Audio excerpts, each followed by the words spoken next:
Making a real quick video here, upgrading my Ender 3 that's been heavily modified with the Slicer all metal hot end, all metal heat break.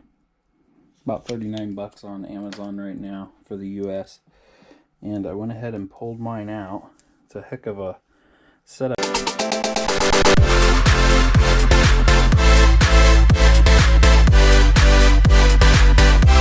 You gotta do. Mine's pretty nasty. I just got done printing too, and I was like, yeah, time to do it. Them two bolts on the bottom on mine were pretty bad because I don't use a sleeve over this, the rubber sleeve.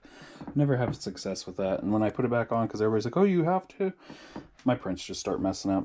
So the one on the left is the original to the Ender 3 that came with it from Creality, and on the right is the new one from Slicer from Amazon.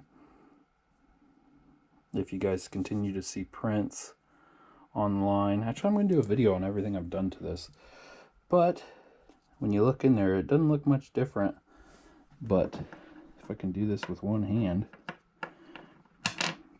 so I can't put this back into the original one, but it came out to right there where my thumb is at, right there. That's how far it went into that one. You can also see right there. And then this one, it only goes in there. That's it. I'm not pushing any further than that. So when they're like all metal hot end, look how much. That's all the further it went into the new one.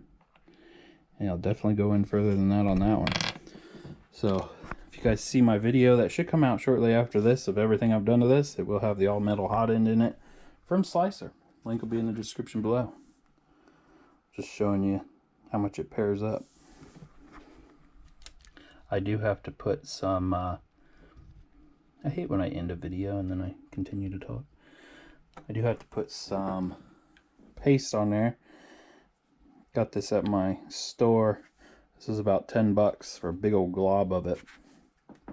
Better than Amazon where it's 15 bucks for a little dinky pinch of it.